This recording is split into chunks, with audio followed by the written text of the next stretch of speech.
Good evening, everybody in Alberta, Canada, and beyond. It is Sunday, October 29th. Wow, almost Halloween 2023. And I'm Kerry Lambert, and I welcome you to an online webinar, Evening of Solutions for a New Alberta, brought to you by the Alberta Prosperity Project, also known as APP. APP's purpose is to educate, inspire, and unite all Albertans, businesses, and organizations to protect the prosperity, individual freedoms, rights, and sovereignty by empowering the Alberta government to restructure Alberta's relationship with Canada. Of course, we couldn't do this without your help. And APP is membership driven with a goal of 1 million plus members to help steer the political process. All you have to do is go to albertaprosperityproject.com. And with that, this is kind of an extra special version of our webinars, and there's been so much stuff happening in the news lately, and we also have all our Wednesdays booked. Thankfully, all our Wednesdays are booked up with webinars all the way through until the Christmas season, and this seemed like an opportune time in order to present this particular topic. So tonight's episode is a replay of an Alberta Prosperity Project event that took place last year. I believe it was October 28th, 2022, that had Alex Epstein as the keynote speaker.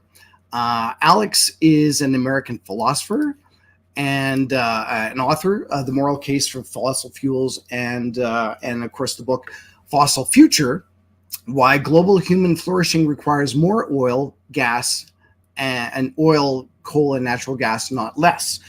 And as many of you know, of course, we do these webinars on Wednesday, and it just seemed to be a little apropos because it was Halloween, and you'll see why I picked this one in particular, because I'm going to be doing the MC on this particular event, and of course, I was dressed up in my, well, you'll see what's going on here.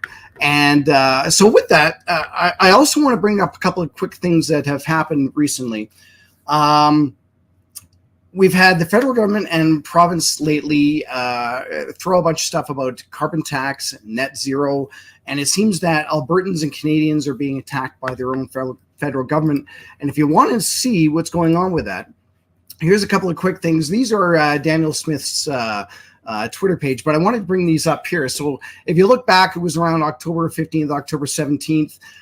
They ruled that Bill C-69, which is essentially the Pipelines Act, was ruled basically illegal. You can't do that according to the Charter of Rights, which is great, which means that we can now take jurisdiction and hopefully we can actually do something with our own pipeline and getting our own resources out.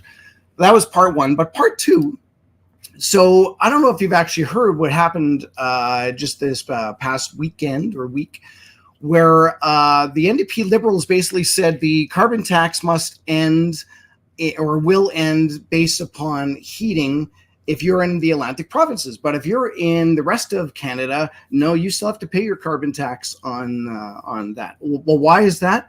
Well, because it looks like they're basically trying to buy some votes. So no, no, no. And then one of the last ones here is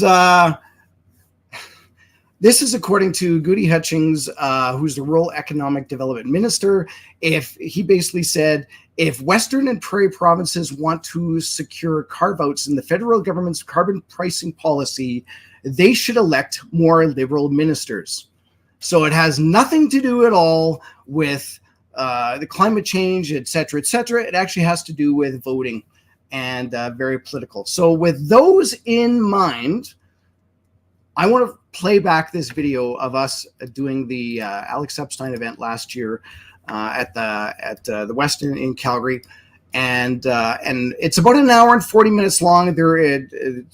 Me briefly introducing Alex, a lot of information from Alex, and then we've got at the very end question and answers with Dr. Dennis Modry and Alex Epstein.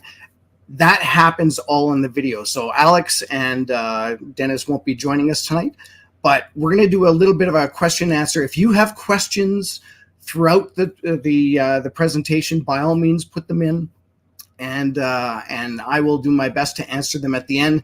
But it's one of these things that we have a lot of videos, a lot of webinars that are so good. They really are so good, and they need to be replayed and looked at. So if you haven't seen this one, now's the time to do it. I actually have to say, first of all, I wanted to wait until the end of the Heritage Classic game. Congratulations to the Oilers, who did defeat the Flames 5-2. I didn't even watch the game. But having said that, here we go. We're going to play this, and hopefully you can hear it. I'll talk to you in about an hour and 40 minutes. Excited, really I am. I did a webcast last Wednesday. We did it through APP, a webinar, and we were trying to do this every Wednesday. Chris did one the other night, and so every Wednesday, make sure you diarize it to watch, or if you don't want to watch right at then, it's definitely saved. And we talk about all these different issues that are plaguing us in this new, modern, crazy world that we deal with. And it was my honor to talk to Alex Epstein last week. He is a philosopher and energy expert who argues that human flourishing should be the guiding principle of energy and environmental progress. He is the author of the book Fossil Future, May 2022, Penguin Random House. That's what it says in the notes here. And the New York Times bestseller, The Moral Case of Fossil Fuels. He is also the creator of EnergyTalkingPoints.com, a source of powerful, well-referenced talking points on energy, environmental, and climate issues. Widely recognized as a master of persuasion and debate on energy issues, Alex has spoken at dozens of Fortune 500 companies and dozens of prominent universities, including Harvard, Yale, Stanford, and Duke, which happens to be his alma mater. He is also a highly sought-after consultant on messaging, working with dozens of major political offices on pro-energy, pro-freedom, and messaging. Ladies and gentlemen, our keynote speaker this evening, Alex Epstein.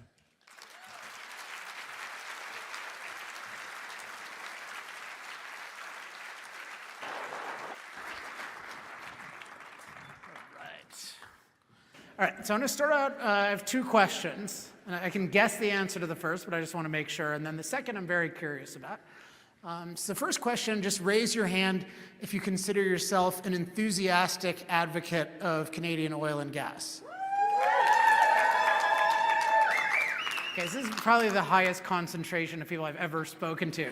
That would say, even I've spoken to a lot of oil companies, but I don't think the concentration is nearly that high. Okay.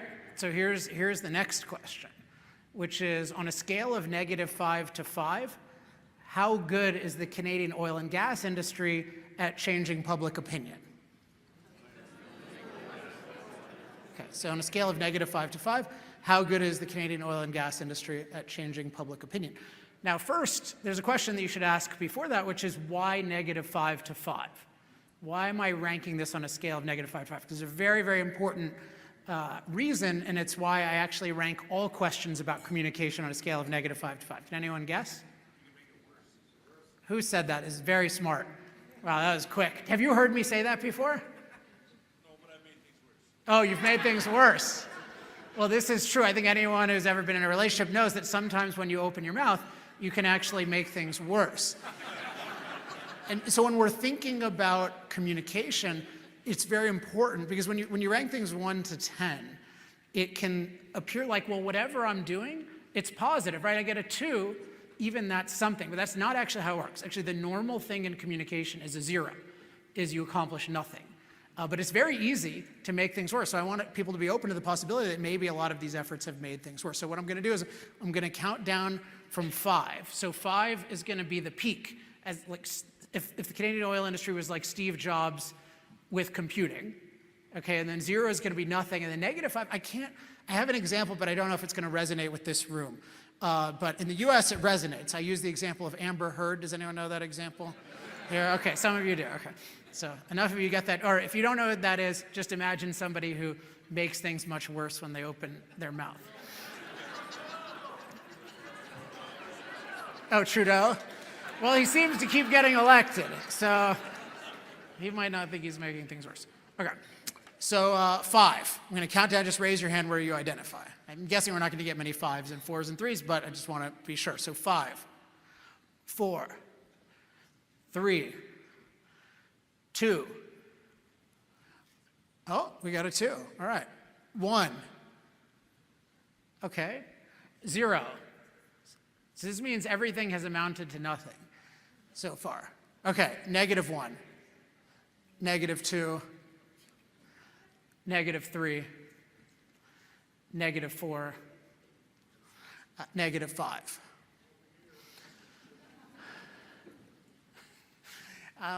So, I mean, I'm inclined to agree, and obviously it's a really sad situation, but there's one thing that's good news about it. And the one thing that's good news, and I have some other good news as well, but the one thing that's good news about the ranking is, if you're not getting a result you want, it's a good thing that you're not doing the best possible job. Because imagine if the Canadian oil and gas industry and its supporters had been 5s, and this was the state of Canadian oil and gas. This goes to the sad part, which is just how embarrassing it is and how tragic it is, particularly right now when I've been writing about Canada a lot lately, just writing primarily for the US audiences, because we've just got this global energy crisis where everyone wants more oil right now, and we've got this allied country, speaking as an American, we've got this allied country that has this obvious giant deposit of oil that genius has figured out how to harness cost effectively, and you're not using it anywhere near its potential because your leaders are not willing to transport it to markets that want it. It's like such a tragedy, and everyone wants it. And you look at Joe Biden now, and he's like, who's he going to? He's going to Venezuela, right? He's going to Saudi Arabia and getting turned down. And yet we have this amazing potential in Canada in general, and of course Alberta in particular. And it saddens me because I know how much it would benefit Canada, how much it would benefit the world. But I also have a personal story here, which Michael Binion sort of indicated, which is that I think it was 9 years ago that I first came here. And a supporter of mine, I won't give his name, I'd love to give his name, but he works at a big company and maybe he'll get canceled for being associated with me, so I won't give his name, but a really good guy. And he saw my ideas very early. This was before the book, The Moral Case for Fossil Fuels, came out, before almost anyone knew me. But he thought there was promise in my approach, and he brought me into Canada, and I specifically spoke with a bunch of leaders, including Michael Binion. So I think I met Michael on my first or second day here, and we had a long conversation. And I subsequently gave a bunch of speeches to different executives and different groups in Canada, and I was happy that people were interested in my views, but I knew at the time that I did not fully know how to help them, because it's a very difficult thing to persuade the public about these issues, because you're dealing with a public that's been very indoctrinated on these issues. And why would you expect the oil and gas industry to be amazing at persuasion? That's not what they're amazing at. They're amazing at production, not persuasion. I knew that there was a role for somebody who could think really clearly, but more importantly, explain and persuade really clearly on these issues. And I knew that I could do this, but I also knew that I was very early in my development. And so I really could make some difference, but I really couldn't help people as much as I wanted to. And it was quite frustrating. And I remember one experience I had was I was speaking to a group of executives, some of, I think executive board of CAP at the time. And I just remember I couldn't even speak well enough to really get through. I got through to a couple of them, but I remember the best thing that came out of that was in advance of that meeting, I was trying to write down my ideas, and I had only been in this field for 7 years or so, and my ideas were still developing, and I wrote out this essay called The Moral Case for Fossil Fuels, The Key to Winning Hearts and Minds, and I wrote it for Canadian executives. And a lot of people saw my speech and they're like, yeah, your speech wasn't very good, which that wasn't very nice to hear, but that essay was really good. And I'm like, all right, well, I'm gonna write this out. And then I published that essay, and then an agent came to me and said, hey, this should be a book, a major publisher will publish it. And I said, I don't believe that, but I'll try. And then Penguin picked up The Moral Case for Fossil Fuels, which became a big bestseller, and sort of was off to the races. And what I'm really happy about speaking to this audience now compared to 9 years ago is now I have had 15 years to develop how to explain these issues to a science. And I'm not being very modest right now, but I'm not being modest because I want to really encourage you to use what I'm going to tell you tonight and all of the free resources that you have available, including that resource that was mentioned, energytalkingpoints.com. So I've now reached the point where I know how to explain these issues extremely clearly to people who expect to disagree. And more importantly, I can give 90% of that ability to you because it's all written down on the internet in really easy to use talking points. And so I'm going to introduce this to you tonight, but everything I give you tonight is available for free online. So I really want to encourage you to use it. So my goal is really, we have an enthusiastic audience here. I don't need to make you like oil and gas or coal for that matter, but I want to really make you powerful at persuasion. So I'm going to give you the essence of what I've learned. I think the most important things that I've learned that you can use immediately, but then I want you to promote that very aggressively. Okay? Deal? Make sense? All right. So I'm going to tell you to be an advocate, and I should practice what I preach, and I do. So, I have my I Love Fossil Fuels shirt. There are I Love Fossil Fuels pins at the table. We don't have enough for everybody, but we have at least some of them. Now, this is a very easy shirt to wear in front of this audience, but this shirt was not designed for this audience. This shirt was designed for me to wear at anti-fossil fuel rallies. So I'm going to show you a clip. If you like that, you're going to like this. This is a clip of me at the largest anti-fossil fuel rally in world history, to my knowledge. And there were 300,000 people protesting down 6th Avenue in New York, and I flew from California to pay them a visit.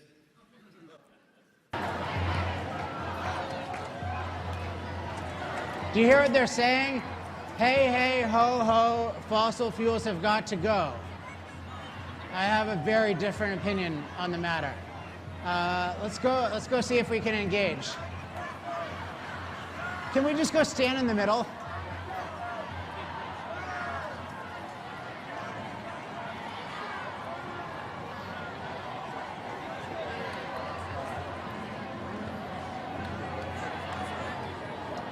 It gives you like a good backstory.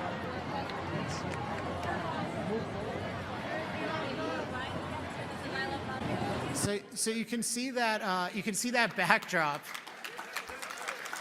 and so I spent hours there. We have an hour of footage, and I don't know if you saw the slide, but I really want to encourage you to take advantage of it. So just all it says is, to get this and other resources, email resources@alexepstein.com. So I want to basically you to remember two things tonight: resources@alexepstein.com. That's how to get a whole bunch of resources for free, and then one of the ones I'll promote is energytalkingpoints.com. But resources@alexepstein.com, that's your key to a lot of the stuff, including the hour of footage, which has some really interesting kinds of interactions. So I do practice what I preach, but also I want to stress that people often ask, how do you do stuff like that? Like, why do you do stuff like that? How do you have the courage?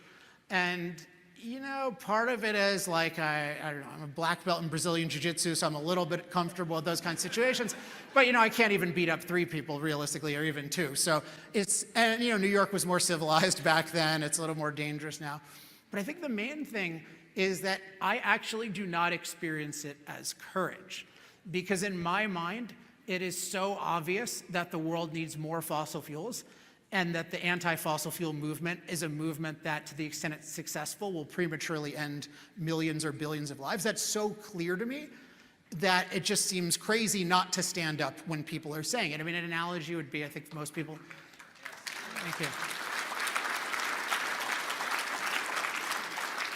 I think an analogy that people might be able to relate to is, sort of imagine that today we're much more individualistic, at least in terms of issues of skin color. So the level of racism is much, much lower than it was 50 years ago. If you sort of woke up in a place and people are just using racial slurs all over the place and saying we should have segregation, like, I think most people would just say, this is insane, like, you cannot do this. You wouldn't just sit idly by and let it happen. And that's what I feel like with energy. To me, that moral clarity is that high. And this is a controversial thing to say, but I think the industry hasn't stood up because it doesn't fully have the moral clarity that it's in the right.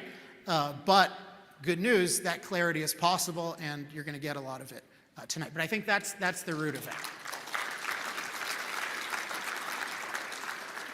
And this goes to what I think is the most important thing for understanding this issue and explaining this issue, and really why I have become the leading person in the world championing fossil fuels, certainly one of them.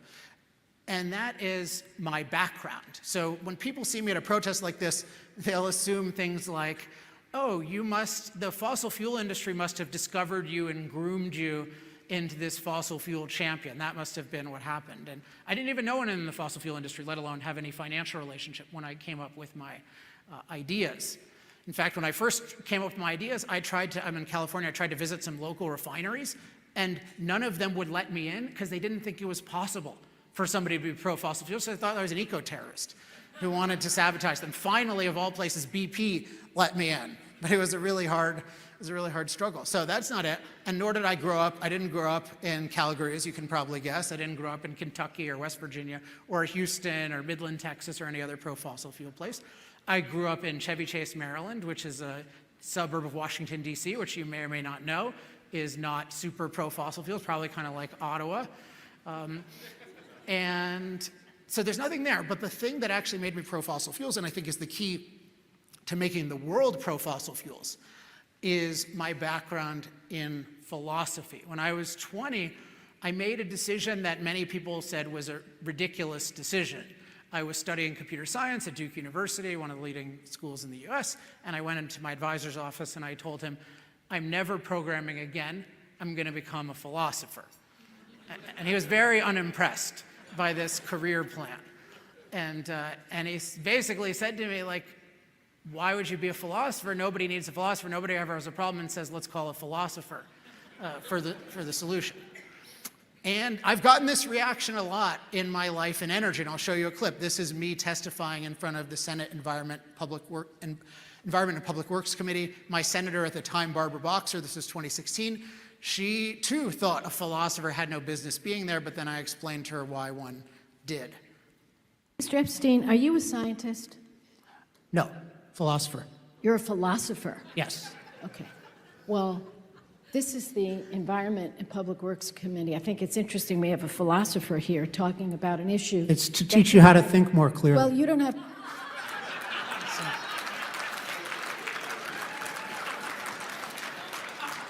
So that actually wasn't planned. And that really just occurred to me because that's really what philosophy does, and that's what's needed. I'll explain this a lot in a second. Philosophy is really the subject that studies the fundamental ideas that shape our thinking and our action. When we're thinking about things and when we're acting in the world, there are certain ideas that we have that are moving us, and usually people are not aware of them. And in particular, there are thinking methods, there are assumptions, and there are values. And tonight I'm mainly going to talk about thinking methods, although in the Q&A I might talk more about assumptions and values. And the thing that really got me into this issue, but also I think the key to helping people think differently about this issue, is to realize that the way we think about fossil fuels makes no sense at all. And this is important. Nobody can even defend the way we think about fossil fuels. So the way we think about fossil fuels makes no sense the way we're taught, including our leading experts. The only way that it works is that people don't identify it. They don't identify the right way to think about it, and they don't identify the wrong way to think about it. And once you do, it's quite easy to show that even our leading experts are totally full of it. So let me make good on that, because that's a hard claim to justify. So let me just pull this back. And so there's one idea that I want to stress, one overall idea, and then it has three aspects. But this is a thinking method, and the interesting thing about this thinking method is nobody has ever disagreed with me about this thinking method, ever. I doubt I'm going to find the first person in this room, but maybe. But I don't really think so. And yet almost no leading expert follows it. And so the thinking method is, you can call it full context thinking or full context evaluation. It's very simple. It's that whenever we look at any issue and when we're evaluating what to do about something, we need to look at the full context, which means we carefully weigh the benefits and side effects of our options. So, easy example is in medicine. So let's say you're considering taking a prescription drug. Does everyone agree here that you should carefully weigh the benefits and the side effects? Does anyone disagree? Does anyone think you should just look at the benefits and ignore the side effects? Does anyone think you should just look at the side effects and ignore the benefits? Right? Either thing could be fatal. right? You could have a fatal side effect that you get that you didn't know about, or you could be depriving yourself of life-saving benefit. Does anyone think it's a good idea to exaggerate the benefits? Okay, no. Does anyone think it's a good idea to exaggerate the side effects? No. And yet, what happens constantly is that almost all of our leading thinkers do this. So I'm going to explain this by breaking this idea down into 3 parts. So the first part of looking at the full context is you need to factor in fossil fuels benefits. If I tell anyone, if I'm having a conversation, I say, hey, do you agree that we don't just look at the negative side effects of fossil fuels, we need to look at the benefits? What do you think people say? Yeah, everyone will say yes. They'll say yes, but people won't do it on their own. It's an obvious thing, it's common sense, but it is not common practice, and this is why it's such an opportunity. And this occurs at the highest level. So when I first got into this, I started realizing, wow, energy is the industry that powers every other industry. Energy decisions matter so much. I started learning about the very special properties of oil and natural gas, particularly how oil's energy density made it so good at mobility applications, particularly things like planes and cargo ships that essentially only run on oil today. And it's in large part because oil has this amazing energy density. And I also learned, and that's important for many things, including food. You know, our modern agricultural equipment uses diesel overwhelmingly because it's the most cost-effective way to power these amazing machines that allow, 2% or something like that of the population to feed everybody. Or natural gas. Natural gas has these amazing properties that, among other things, make it the basis of modern fertilizer that's necessary for feeding a world of 8 billion people. And yet I noticed that the media never talked about these benefits. And I thought, well, that's crazy. And I thought, well, maybe the media is just not representing the experts. It's what I call designated experts, the people it's relying on to tell us the expert opinion. The media will often say, listen to the scientists. And so I looked into, okay, who are these scientists? And one of them is a guy named Michael Mann. This is just an example. Almost all of them do this. And Michael Mann has a whole book about fossil fuels and climate and what to do. And what's interesting is he talks about agriculture. And you would think, oh, he's talking about agriculture. Obviously, he's a smart guy. He's going to talk about the huge agricultural benefits of fossil fuels because they're crucial to feeding 8 billion people. And there's nothing on the horizon that is anywhere close to them at that. And yeah, he'll also talk about the side effects that he's concerned about. He's a climate scientist and he's concerned about, rising temperatures and how that'll affect things. So I'm like, but in fact, he only talks about negative side effects. In his whole book, he does not once mention the benefits of fossil fuels for agricultural machinery or the benefits of natural gas for agriculture. So just think about how crazy this is. Nobody could ever defend this, yet one of our leading experts is doing this. Just this childish mistake, but it's being imposed on the world. And I think this is why we have the world in the state it's in. We have an epidemic of what I call fossil fuel benefit denial. We've been ignoring and denying the benefits of fossil fuels, our leaders have, and they've just taught us basically that getting off fossil fuels is free. And we're seeing with an energy crisis, it's anything but free. So this is one thing, factoring in fossil fuels benefits, and the power of this is everyone will agree to do this if you make it explicit. But if you don't make it explicit, everyone will default, because of the way they've been taught, to only looking at negative side effects. So that's one. Now, number 2, and this is even more ignored. Hopefully we can get this on the screen. It's much more interesting than my face. This slide is factor in fossil fuels climate mastery benefits. So we talk all the time about the negative climate side effects of fossil fuels, and we'll talk about those in a minute. But if you think about what we do with fossil fuels, one of the main things we do with fossil fuels is make ourselves far safer from climate. I call this climate mastery. What we do is we take these huge climate dangers that exist in the world and we neutralize them. So for example, drought was just a huge climate killer a century ago. You'd hear of 3 million people at a time wiped out by a drought and a subsequent famine. And yet now drought-related deaths are down 99% over the last 100 years because of things like irrigation and crop transport, both of which are powered by fossil fuels. And yet our leading thinkers, never mind the media, don't talk about this. And one example is there's this organization called the Intergovernmental Panel on Climate Change, which is part of the UN. And this is revered as these are the best scientists. And there is some good science that it compiles, but it has a huge flaw. Its job is to synthesize all the relevant research, and yet it does not mention at all the climate mastery benefits of fossil fuels. And it talks for about half a paragraph about the benefits of fossil fuels, period, in thousands and thousands of pages. So think about how irrational it is. It doesn't even mention that climate deaths are way lower than they used to be. Imagine a report on polio that didn't mention that we're far safer from polio than we used to be, and that ignored the existence of the polio vaccine. Like, it's crazy, but this is what our leading thinkers are doing. But the great thing about this for persuasion is, once you point out that, hey, fossil fuels have climate benefits too, people will think about it. But if you don't make it explicit, then they'll continue to think about it in a bad way. And then the third thing is that we have to factor in fossil fuels' negative and positive side effects. Particularly, I'm going to focus here on climate. It applies to other side effects with precision. So negative and positive, notice that when we hear about climate impacts, there's this assumption that they're all bad. But if you think about what CO2 is, this is a bizarre assumption. I think it's ultimately a primitive religious assumption that is based on anti-human, like primitive religious philosophy. Because why would we assume that when we put more CO2 in the atmosphere, it's all bad? CO2, what do we learn about it? It's plant food. So that's actually a huge benefit of putting more CO2 in the atmosphere. So people think like if we impact things, that's bad, but you shouldn't assume it one way or another. You should look at it. So that's one thing. But then another thing is warming has a lot of benefits. There are a lot of cold places, including the one I'm in right now. And we'll talk about later, there are far more cold-related deaths than heat-related deaths in the world. So what I'm pointing out here is not that fossil fuels don't have negative climate impacts, but that our leading thinkers and institutions are not even considering positives, which again shows a bias. Notice we have a bias to ignore the benefits of fossil fuels, the climate mastery benefits, and any positive climate side effects. The other thing is the issue of precision. I've noticed that our leading thinkers will so often, and particularly the people communicating to the general public, will talk about climate science in a way that is not at all representative of the scientific literature. So for example, Al Gore, in his movie An Inconvenient Truth, which was just spread everywhere, I mean, so many school children in the United States got exposed to this thing, he portrays sea level rises as 20 feet in the near future. That's the portrayal. It's like all the ice sheets can make.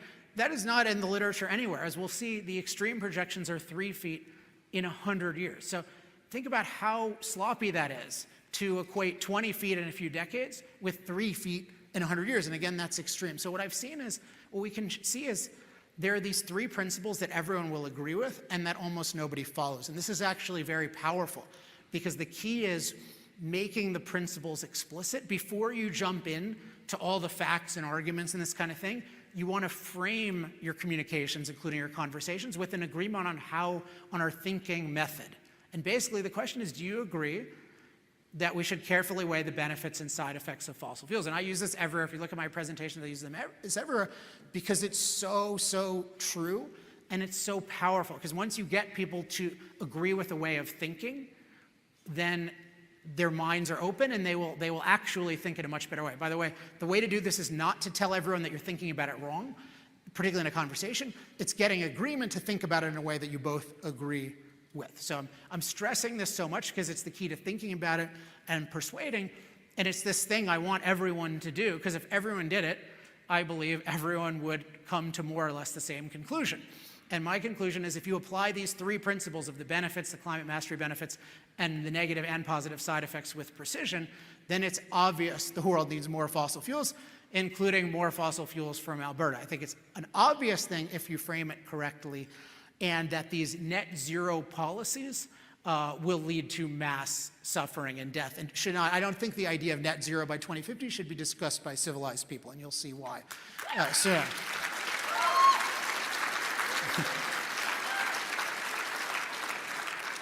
So now that we have these 3 principles, and I encourage you to use these in conversation, what I'm going to do is share what I think are the 10 most important facts for getting the full context about fossil fuels. And I'm calling them 10 undeniable facts because these are all based on mainstream sources. They're very, very hard to argue with. Some of them nobody argues with, and yet the general public doesn't know them because the general public is not taught to think about the full context. So many of the climate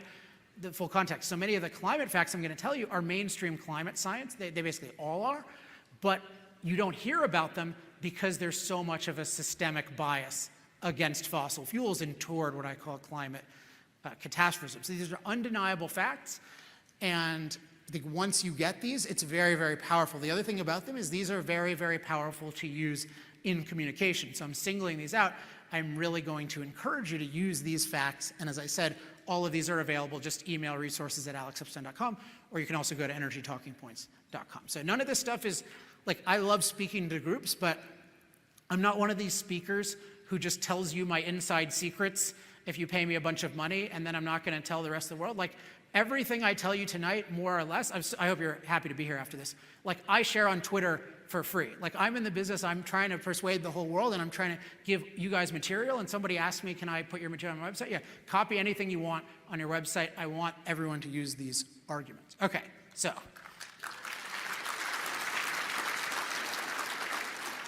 we're going to go through 5 undeniable benefits, and then 5 facts about undeniable benefits, and then about climate side effects. And so the first one is the one I'm going to go most in depth into, and you might not think it's necessary, but I think it's necessary because I don't think most people in energy have any idea how valuable energy is. And even you guys, I don't think fully understand how valuable energy is, so I just want you to get this fully. If you've read chapter 4 of Fossil Future, then maybe you get it. That's 90 pages on the point I'm about to make in 3 minutes. So this is very, very important. Cost-effective energy is essential to human flourishing. So let me break that down. What is cost-effective energy? What is human flourishing? So cost-effective energy has 4 attributes. It has affordability, so how much can a typical person afford to use? Has reliability. Can it provide energy when we need it and in the quantity we need it? That's very important, particularly with electricity. Versatility, what range of machines can it power? Oil in particular is the most versatile fuel in the world, so it can power every type of machine. Many other fuels cannot power every type of machine, like I mentioned, airplanes and cargo ships. And then there's scalability. To what extent can it provide energy on a scale of billions of people in thousands of places? And my argument is the more cost-effective energy is, so the more affordable, reliable, versatile, scalable it is, the more we have what I call human flourishing. So what is human flourishing? Well, to flourish means to live to your highest potential. So human flourishing means a state where human beings are living more and more to their potential, including they're having longer lives, healthier lives, safer lives, more opportunity, more fulfillment, at least the opportunity for fulfillment. And I think it's impossible to capture perfectly, but one good way of capturing human flourishing is what these statistics I have up here. And I call these the human flourishing hockey stick. So ignore the CO2 one for a second, we'll come back to that. But life expectancy, like human beings cannot be flourishing if they're dying at 30, and yet this was the normal condition for, unlimited years, thousands of years in this chart, but going back way before that. And yet 200 years ago, that starts to go, I know this metaphor will work really well here, like a hockey stick, right? In America, some people don't even know what a hockey stick is. I should say in the US, some people don't know what a hockey stick is. So you have that hockey stick. And then income, so GDP per person. So this shows how much does the average person have in the way of resources, which is crucial to flourishing in terms of, like, if you don't have enough resources, you can either not eat or you can just barely do anything. You don't have much opportunity in the world. That's why, it's Alberta Prosperity Project. It's about having sufficient material resources where you actually have the opportunity to have a really good life. And what we see with those is they follow the same hockey stick. And then we see population. Well, that makes sense because when people are actually living a long time and being prosperous, there's not going to be this massive die-off of people. And so the world population is growing. Can we put up this slide one more time?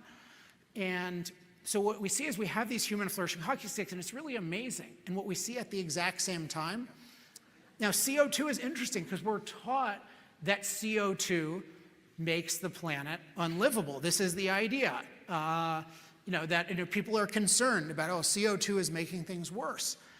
And yet what we see, interestingly, is that CO2 perfectly correlates with the planet becoming far more livable for human beings. Now, you should say, correlation does not necessarily mean causation, but sometimes correlation does reflect causation, and this is one of those times. So in this case, it's not the CO2 that's doing all the good work. It's the energy that came with the CO2. CO2 is a great proxy for how much energy we're using, since most of our energy, historically and today, comes from using fossil fuels. And so you have these hockey sticks, and my argument is these are very causal. So it's that the cost-effective energy we've gotten from fossil fuels is essential to human flourishing. And I explain this in 90 pages in chapter 4 of my book, but the basic idea is pretty simple, which is that when human beings live in nature, it's not good for human flourishing because the planet is very inhospitable in its natural state. It's very deficient of resources, and it's very dangerous in terms of a lot of threats.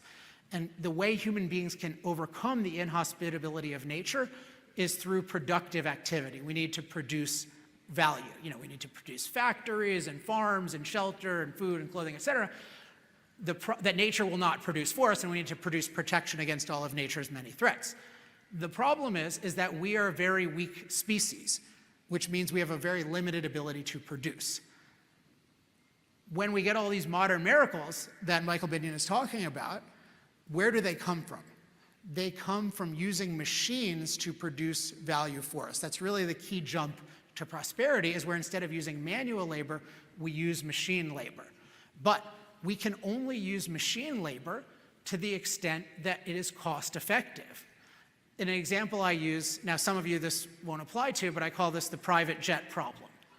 So, has anyone here ever flown on a private jet? You don't have to raise your hand, but some of you probably have. A lot of you probably haven't. I have, but it was not my jet.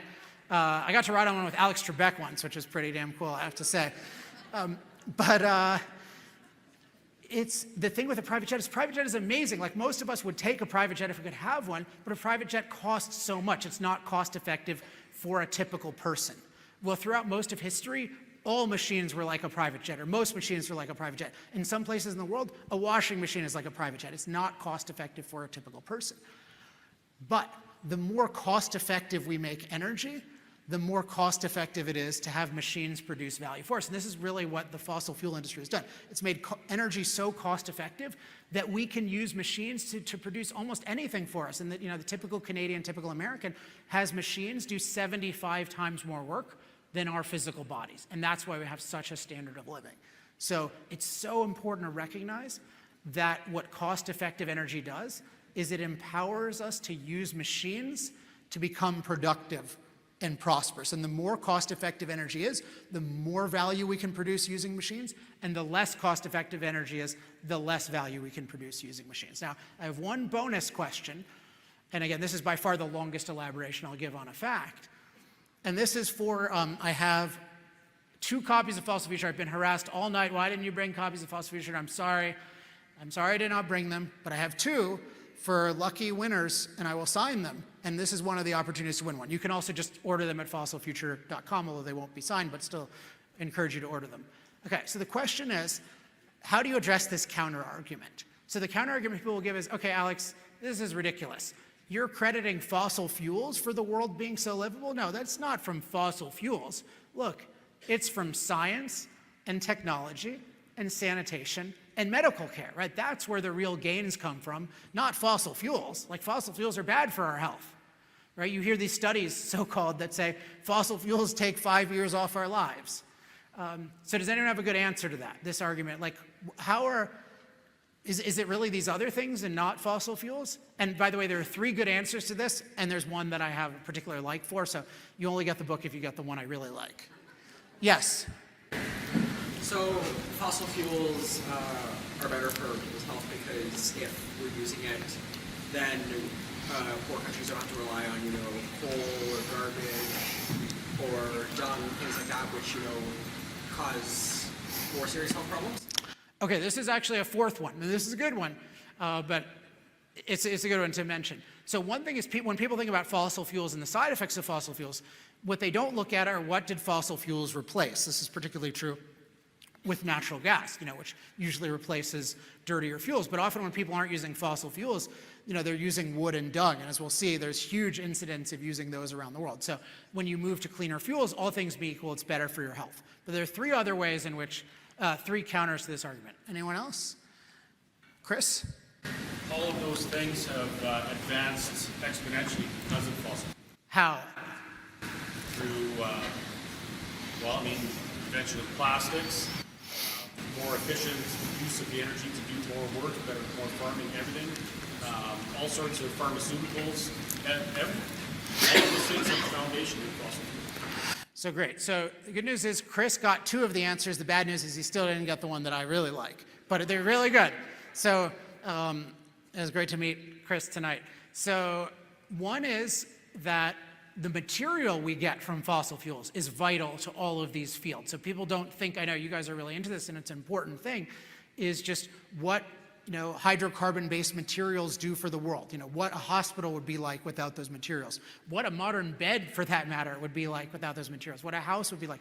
These are, the material world we live in is so amazing, and so much of it is based on hydrocarbon-based materials, including in science, technology, sanitation, medical care. And then the other thing, which Chris was getting at, is all of those fields are far more productive because they use machines powered by fossil fuels. Like, imagine modern medicine without machines, modern sanitation, modern science, modern technological advancement, not the same. But there is a final thing that I think is the most important thing. This guy is really confident. Yes? I'd say it's because it frees up time for people to use their creative abilities and have time to develop that technology. Have you read my books? Oh, okay. Well, yeah, you win. Okay, that guy wins. So come and get a signed book if you don't have one already. Yeah, so what he said, I couldn't even give a better wording, so I'll probably butcher his wording, but the idea is that what using these fossil fuels to power machines to do our work for us does is it frees up human time. And that is really the key to the emergence and progress of all of these fields. Think about scientific progress. How many scientists we have? Yes, they use machines. Yes, they use fossil fuel materials. But the main thing they use is time freed up by fossil fuels, because we're not all in the fields anymore. We can have professional scientists and professional and medical professionals and professionals in sanitation and professional people in all sorts of technology. And so that's a huge, huge aspect, is it frees up the time for us to do these other fields and, crucially, to innovate in these fields. You get innovation when people have time to think. So there's this amazing, what I call virtuous circle of empowerment, where the more we use machines to benefit our lives and produce value for us, the more time we free up to think about how to be even more productive. And this is why for so long productivity was like this, because you could produce so little, you didn't even have time to think about how to become more productive. But once you start freeing up time with machine labor, then you have more time. Then you can think about how to make the engines more efficient and the energy more efficient, have new jobs and stuff. And so we just have this amazing progress, but it's all rooted in cost-effective energy. So now, one other thing that is crucial that I don't think people get is the relationship between cost-effective energy and environmental quality. People tend to think of it as, like, okay, energy is good, but it's not good for our environment, and so we want clean energy that harms our environment less. This is a really backwards way of thinking about it, because actually the main effect energy has on our environment is to make it far better. The natural environment is very dirty and it is very dangerous. And one of the big things we use energy for is to make it unnaturally clean. Think about modern water. The anti-fossil fuel people have this image of the world like it's naturally full of Perrier and Evian, and it's just spraying everywhere, and then the fossil fuel industry just contaminated it. But in reality, good drinking water is usually dirty, and it's usually distant. And so we have purification, powered mostly by fossil fuels, purification machines, and then pumping machines, mostly powered by fossil fuels. So energy, cost-effective energy, it's essential to human flourishing, and I argue it's really fundamental. The more cost-effective energy is, the more everything benefits, the more livable world, including the better environment. So that is the most important thing to get. Even if you're in energy, I don't think most people understand. That's why I harp on. So once we get this, the rest of it is actually pretty simple. So we're going to go through these pretty quickly. Billions of people lack cost-effective energy. So I've mentioned this is key to the livability of the world for billions of people, and yet billions of people lack it. This chart shows 1/3 of the world using wood and animal dung for their heating and cooking, which is not a good fuel, certainly compared to what we have. There are 6 billion people who use an amount of energy that everyone in this room would consider a total disaster if we had to use that much energy. There are 3 billion people who individually use less electricity than a typical American refrigerator. So the world is using so little energy right now, and yet it's almost never talked about. We talk about, how do we use less energy? No, the world needs so much more energy. So cost-effective energy is essential to human flourishing, and billions of people lack it. Now, number 3, is fossil fuels are a uniquely cost-effective source of energy. So we talked about affordable, reliable, versatile, scalable. What we see with fossil fuels is they are the only source of energy today that checks all those 4 boxes. They are providing 80% of the world's energy, and notably, that energy is, not the percentage, but the amount of energy is still growing, despite huge cultural and political hostility, which I don't have to tell you guys about, and then also decades of aggressive competition, really generations of aggressive competition. So there's obviously something special about fossil fuels. I mentioned we have this epidemic of fossil fuel benefit denial, people pretending that fossil fuels are easy to replace. If fossil fuels are easy to replace, why are they 80% of the world's energy still and growing? And why are they growing in the parts of the world that care most about cost-effective energy? You see them shrinking to some degree in places like Germany that don't seem to care too much about cost-effective energy. But look at China. China is producing almost all the solar panels and wind turbines, or the basic components of them, and they're using coal to do it. Did they not get the memo that solar and wind are supposedly cheaper? No, there's something special about fossil fuels that's causing China to use them dominantly and to keep building more and more coal plants, among other things. So we really have to recognize this, and it's really a crime that we don't talk about how important cost-effective energy is, how desperately needed it is, and how fossil fuels clearly are a unique source of it today. If you want to replace fossil fuels, at some point you need to acknowledge the reality that they are by far the best today. There's something very special. And I think I get into this a lot in Chapter 5 of Fossil Future, but just to give you an indication, there are 2 basic reasons for this. One is the nature of the materials, and then one is the nature of the industry. So the materials involved in fossil fuels, oil, coal, and gas, have these 3 attributes that are only shared by one other energy technology today, which is nuclear energy, which I'm also a huge fan of. And that is natural storage. So natural storage means that nature stored the energy for us, and we just have to release it.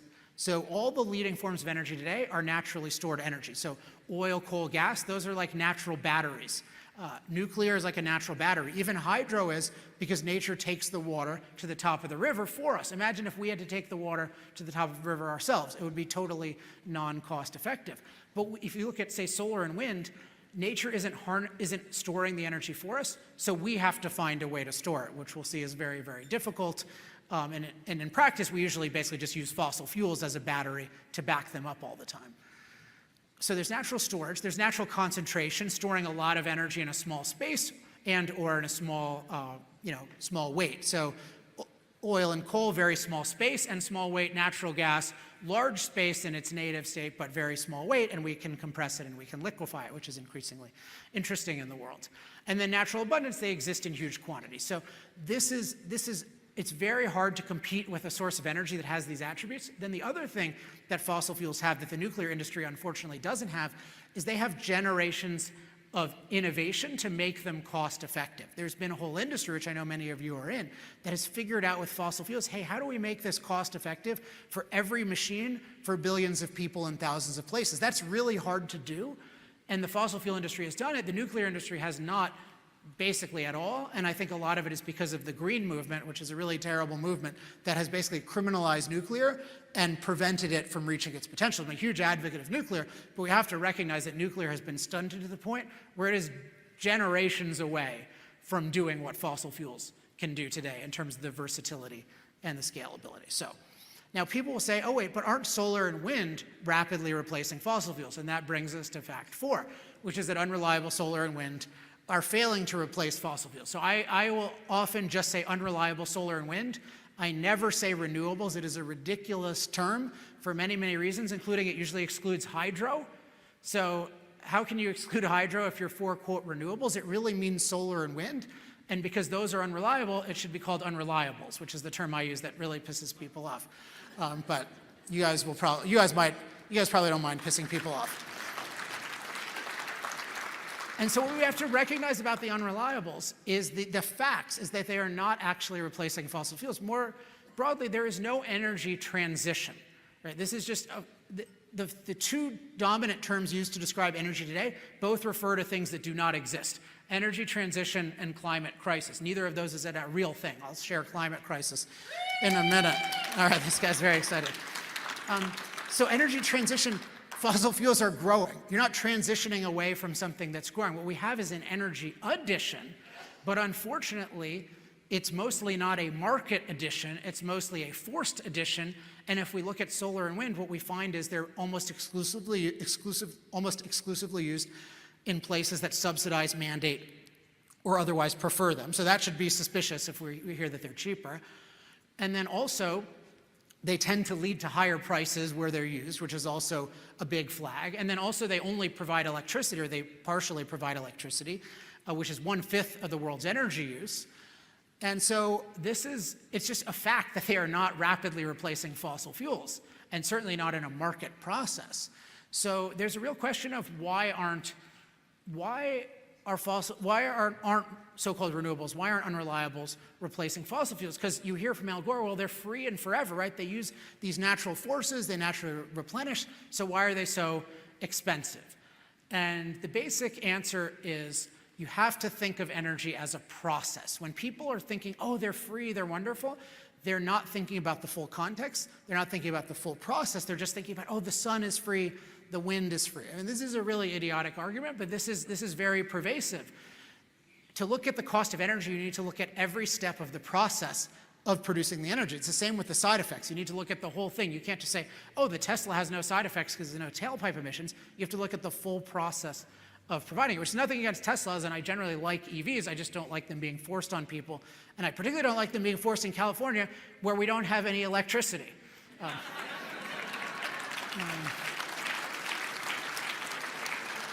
So when you look at the total process, then you see, wow, fossil fuels are really, really efficient. It's really hard to compete with them. And particularly with solar and wind, the biggest thing, there are many inefficiencies, but the biggest thing by far stems from their unreliability, which is the fact that they can go near zero at any given time. And so this is the example of the Texas freeze. I actually wrote an article about how Alberta did much, much better during that week, despite having worse weather, because you guys had better policies, although you seem to be moving away from those, which I don't recommend. And you look at Texas, though, look before the freeze, it looks like, if you take a snapshot, it looks like, hey, wind and solar are amazing. They're providing over half our electricity. But then what happens with a winter storm? I know this is a big surprise, but during a winter storm, you don't have much sun. And also, maybe this is less obvious, but you don't have much wind. It wasn't that the turbines froze, it's that you don't have much wind in these situations. So electricity got to near zero. These things have a supposed capacity, which is a ridiculous term. It just means fantasy of how much they produce under ideal conditions. And they were at 1% of capacity / fantasy at one point. So that means they're basically zero. So when you have a technology that can go near zero at any time, what percentage backup do you need? You need 100%. So what happens with these things is you have to build the whole unreliable energy infrastructure, including transmission lines and then all the equipment, and then you also have to build the reliable energy infrastructure. So it's not that surprising that building an unreliable energy infrastructure plus a reliable one costs more than just building the reliable one. Now what happens is, now this is what happened to Germany. This is why their prices are so high, is they had to pay for the unreliables plus the reliables. Now what other people would do, including California and Texas, tragically from my perspective, because I live in one place and really like the other, is they play what I call reliability chicken, which is they try to get away with shutting down as many reliable power plants as possible, in part to contain their costs. But what happens when you do that is you are playing reliability chicken. So you are hoping that it doesn't get too hot or too cold, and you're hoping you have plenty of sunshine and wind. But hoping, that was a legitimate strategy 3,000 years ago when people believed that weather gods controlled everything. But for modern human beings to be hoping for weather to get our energy is an embarrassment. And this embarrassment has consequences in terms of blackouts and people dying. So this is why these unreliables are not replacing fossil fuels. And of course, because they depend mostly on fossil fuels, it's not a replacement. It's a parasitical arrangement that usually adds costs. Okay, so far, where are we? We are. Cost-effective energy is essential to human flourishing. It's desperately needed by billions. Fossil fuels are a unique source of it. They're certainly not being replaced by solar and wind. And so what we have really is, already we know that net zero, as I said, should not be discussed in civilized company, because if you think about it, the world will not be a livable place for almost anyone if we rapidly eliminate fossil fuels. And yet we're told to basically get rid of fossil fuels, or most of fossil fuels, in the next 27 years. Someone, by the way, should ask me about some of the issues Michael raised, because I have some disagreements about them, particularly like CO2 capture and the viability of that at scale. But I'll just say my view is we are definitely not capturing all the CO2 of fossil fuels in the next 27 years. And so if people believe that you want to be net zero emissions, that basically means zero fossil fuels in practice. And that means mass murder. And so we really need to recognize that the benefit of fossil fuels going forward is a livable world for billions of people. That's what people associate with climate. They say, oh, we're making the world unlivable. No, no, no. Fossil fuels made the world livable in the first place. That's what's making the world livable, not a particular climate. We had all kinds of climates and we couldn't live in any of them until we had fossil fuels. Certainly not this one. So now this gets to the climate part. The climate part is actually really simple. So we're not going to go on that much longer because it's really simple once you get the benefits, because the climate side effects are so obviously not worth depriving 8 billion people of the benefits of fossil fuels over. And the key to it is actually understanding the fifth fact about the benefits of fossil fuels, which is that fossil fuels give us incredible climate mastery benefits. So this chart is my second favorite chart behind the hockey sticks chart. And what it shows is what has happened to climate-related disaster deaths as CO2 emissions have risen. So this is deaths from storms and floods and heat and cold, et cetera. What's happened is people have the impression, oh, those are going way up. And before I studied this, I thought, okay, of course they're going up, right? I thought they were exaggerated, but of course they're going up.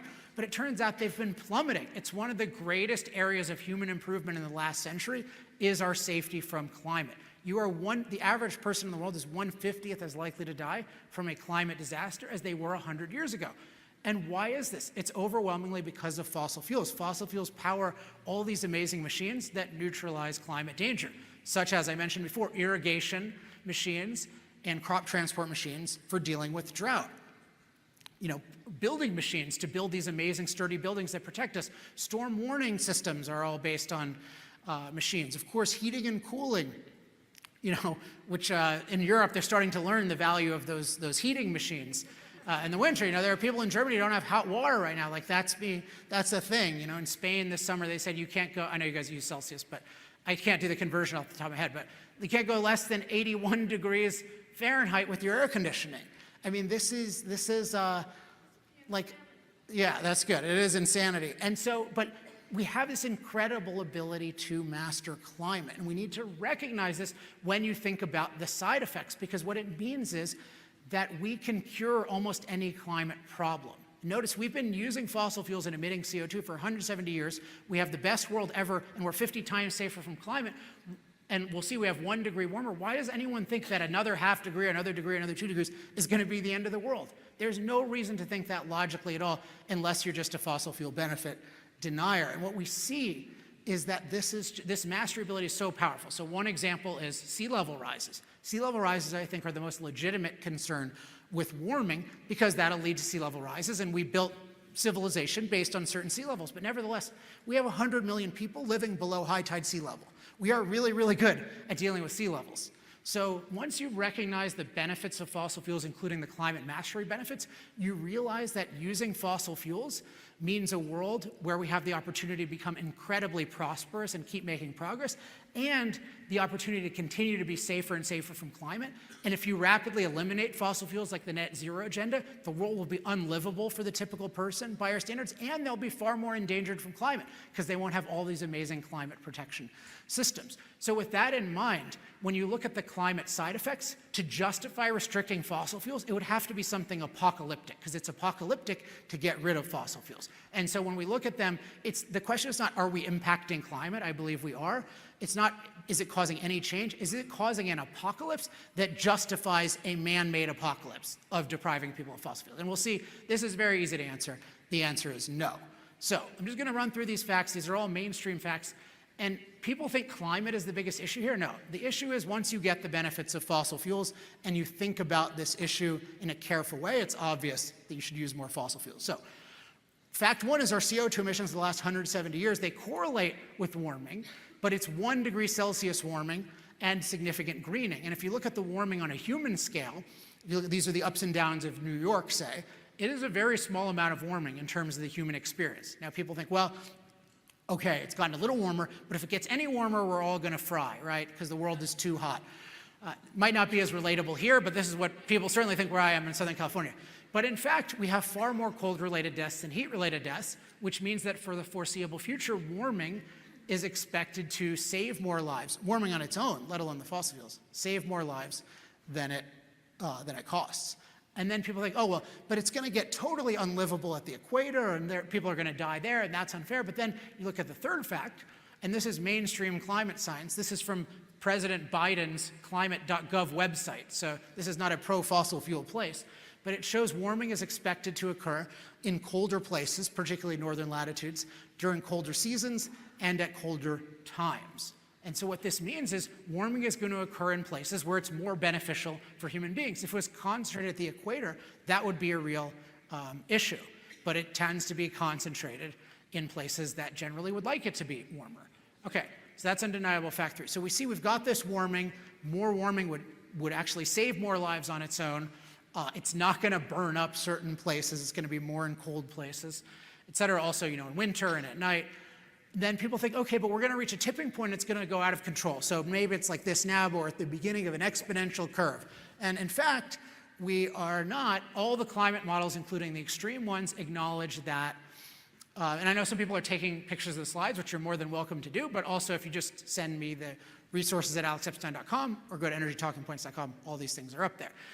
But if you look at this, what you can see is that even the extreme climate models say that rising CO2 has a diminishing warming effect, or technically a logarithmic effect, which basically means every new molecule of CO2 has less warming power than the last. So what this means is that warming over time is expected to level off whatever it is. It's not going to go out of control, and the Earth is not going to burn. And this is consistent with the history of the Earth, where we've had much more CO2 in the atmosphere, far, far more than we could put in if we wanted to, if that was our goal, and yet the Earth did not burn up at all. It was a more tropical place. And so, yeah, more CO2 will make the world somewhat of a more tropical place. That is not a catastrophe. So the final fact is, if you look at the other kind of variables like storms and floods, we don't have time to go into all of them, but if you take even the UN IPCC, this organization that has a lot of bad tendencies, even if you look at their scenarios, not their PR statements, nothing in there is something we could not master using fossil fuels. So for example, sea level rise, look at what we have. Extreme projections are 3 feet in 100 years. That is not something that would be a huge problem for a modern society with a lot of energy. By the way, if we go net zero and stop using fossil fuels, the projection is 18 inches in 100 years under this scenario. So basically what happens if you get rid of fossil fuels, you don't even stop all the, quote, climate change. You just totally gut yourself of the ability to deal with it and with everything else. So there's just, if you look at the actual evidence, it's really simple. The key is what I said from the beginning, the thinking method. Are you looking at the full context? Are you carefully weighing benefits and side effects? Carefully, and then weighing benefits and side effects. If you do that, it's obvious that we should use more fossil fuels, and it is obvious that net zero, as I say, is a total failure to to apply good thinking principles.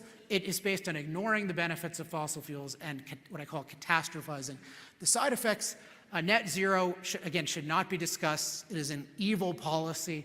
Our goal should not be to eliminate our CO2 emissions at all costs. As I say in my work, our goal should be to advance human flourishing. And we cannot advance human flourishing right now in this point in history by eliminating our emissions. And if we try to, if that is our goal, we are going to keep killing people and keep causing misery. So what we need is a totally different policy. And I call this energy liberation, or energy freedom, is a platform I've actually built, which is also at energytalkingpoints.com. And what energy freedom means is we have the freedom to use all forms of energy, and that includes things like decriminalizing nuclear and making sure that the non-carbon alternatives have the best possible shot of succeeding. I think nuclear in particular has huge potential. And so if you do that, what you have is you have enormous amounts of energy now and for the foreseeable future, plus you have the best ability possible to develop truly scalable non-carbon alternatives. By the way, if you just do what we're talking about now, these policies that Canada and the US are following, I call this unilateral disempowerment, because what we do is we disempower ourselves, impoverish ourselves. And what does the rest of the world do? Does anyone think China is pursuing net zero? Russia? Does anyone right now think Russia? India? I mean, a much better country than those other two, but still, no, it's not happening at all. And now they're admitting openly. It never made any sense. So it's just, they are smart enough to know that net zero is suicide. And unfortunately, we are not yet smart enough to know, but I think those of us in this room can make a big difference if we support fossil fuels and if we support energy freedom. So let me just wrap up with a couple of thoughts. And this is a question you might want to ask. Why do our leaders think so badly about this? I have some interesting answers to this. But I just want to give you a final motivating set of remarks. So I mentioned that when I started off in Canada, it was frustrating because I knew that there were way better arguments than I could make at the time, but I hadn't worked them out. And now I've worked them out to a much better extent. Of course, in 5 years, I hope they'll be even way better, but they're definitely at a level now where I know they can persuade, tens, hundreds of millions of people, ultimately billions of people. And we have an unprecedented opportunity because I think we have much better arguments than existed 5 or 10 years ago, but also because the energy crisis has woken the world up. The world is finally open to the possibility that the anti-fossil fuel movement is wrong, because the anti-fossil fuel movement is the establishment, and in times of crisis, the establishment they become questioned. Now, it's not automatic. Just because you have a crisis doesn't mean people learn. It's just the opportunity because people have opened their minds, and that's the real key to this. Have people open their minds, and I believe they have, but we need to deal with that open mind with as much education as possible. That's been my motivation tonight. And in particular, I'm totally happy if everyone after this complains that I've mentioned the website energytalkingpoints.com too many times. I'll consider that a huge success, because this is the website that's really my life's work available for free to everybody. And with these resources, if you all use these resources, and I really, really hope you do, you'll see you can just become incredibly, incredibly persuasive. You can really just copy and paste. You can send people links to everything. Make sure you're on the newsletter, resources@alexepstein.com, just email that. But you have this opportunity. You have an unlimited printing press. Think about this. The internet just gives you unlimited ability, and if you combine that with the best resources, you'll be very effective. Finally, also, I have a book, Fossil Future, which is right here, which I'm, again, sorry I didn't bring 500 copies. Next time I'll think to do that. But so the bad thing about Fossil Future is you do have to pay $20 for it or whatever they're charging. I couldn't get the publisher to give it away for free. The good thing is that if you want to be educated like from beginning to end, and if you want to persuade open-minded people, I don't think there's anything like it in terms of how persuasive it is, and I know some of you in this room really like it, so I hope you'll affirm that. And I really think that this is going to be a huge resource, but no matter what, use energytalkingpoints.com. And by the way, you'll see in the resources email I sent out, but you can also just go to fossilfuture.com to buy it in Canada, to buy it in bulk, whatever you want to do. Okay, so resources@alexepstein.com to get resources that you can share with people. If you want to reach me directly, alex@alexepstein.com. And if you have some sort of speaking event you want to potentially host me at, speaking@alexepstein.com. So we'll wrap up just so we remember. The key to thinking about this issue and persuading people is the full context, carefully weighing benefits and side effects, including the benefits of fossil fuels, the climate mastery benefits, and negative and positive climate effects with precision. So that's the core of it. And then we have the 10 undeniable facts. Cost-effective energy is essential to human flourishing. It's desperately needed by billions of people. Fossil fuels are uniquely able to provide it. Unreliable solar and wind are failing to replace fossil fuels, and fossil fuels give us an incredible climate mastery ability. And then in terms of the side effects, is that our emissions correlate with 1 degree C of warming and significant greening, that we have far more cold-related deaths than heat-related deaths, that warming occurs mostly in colder places at colder times during colder seasons, that the effect, the greenhouse effect is a diminishing effect, not an accelerating effect, and that even the catastrophe scenarios, so-called, can all be dealt with if we have cost-effective energy. So if you get those thinking methods, you get those points, I think you can be an incredible force for prosperity in Alberta and beyond. So good luck, and thank you very much. All right, thank you. Oh, that's nice.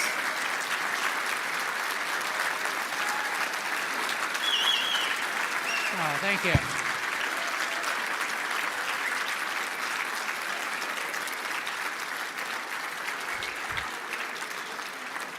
All right, I think we're coming up, right, Dennis? And the person who won the book, I think we only had one, right? But make sure to come up to me, and then if somebody else has a really motivating story, maybe I'll give it to you.